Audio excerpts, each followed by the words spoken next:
Hello, preschoolers. I have an ocean book here to share with you. Take a look. What do you think this book might be about?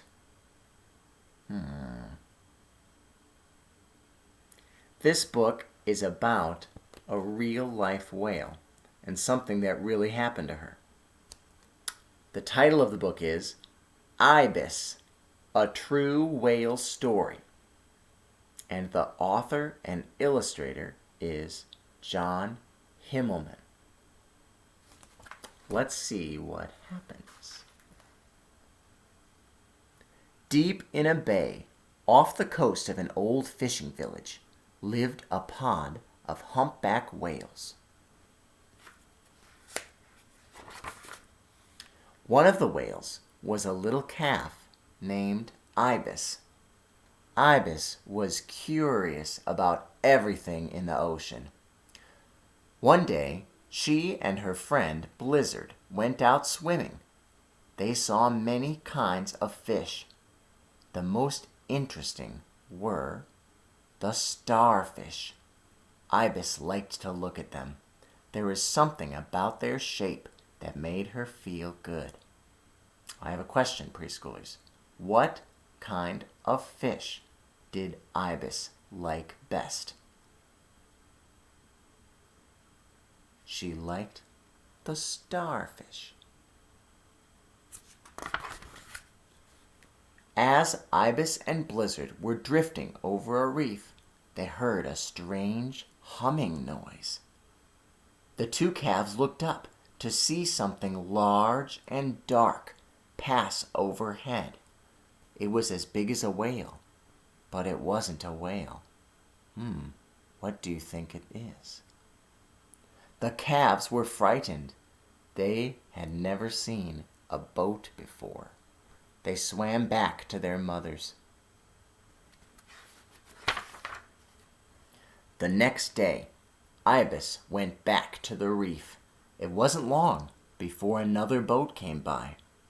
Again, Ibis was scared, but she was curious too. She forced herself to swim to the surface. In the cool, hazy air, she saw several faces watching her. They didn't look scary. In fact, they looked very friendly. Ibis liked them. In the months that followed, Ibis and her friends lost their fear of the boats. Boats came in many sizes and shapes, and the people in the boats always seemed to enjoy seeing the little whales. As Ibis grew up, she learned more about the sea. She knew what kind of sharks to avoid, what food was the tastiest, and, best of all, where to find the most dazzling starfish. People and their boats became a part of her life. Whenever a boat passed overhead, she swam to the top to say hello. One evening, Ibis and Blizzard saw a school of fish swimming around the bottom of a ship. Maybe there was something good up there to eat. They went to find out. Suddenly, Ibis was caught in a fishing net. She fought to get free, but the more she struggled, the more tangled up she became. Finally, she broke loose, but part of the net was caught in her mouth and wrapped around her tail.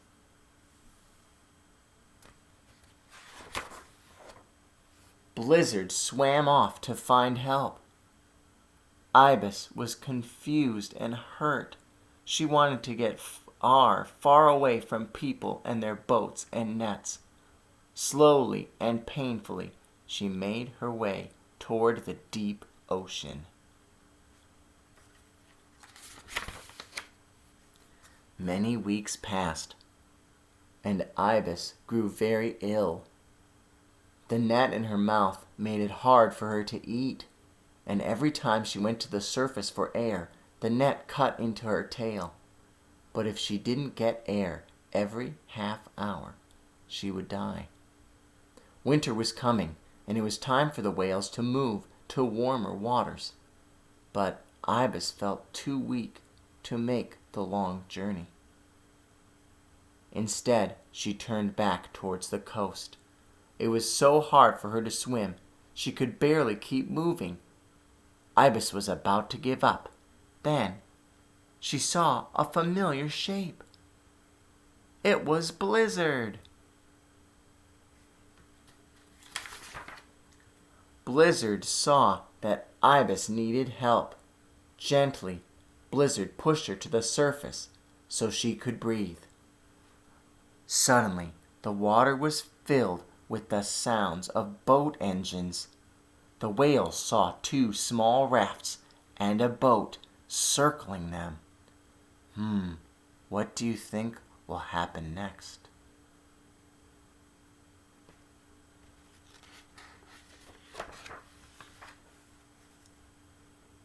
Blizzard and Ibis tried to get away fast, but Ibis wasn't quick enough.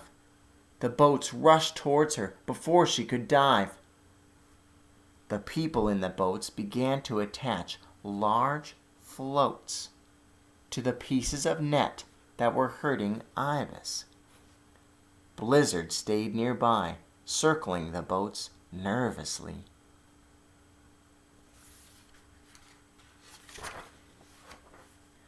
Because of the floats, Ibis could not dive.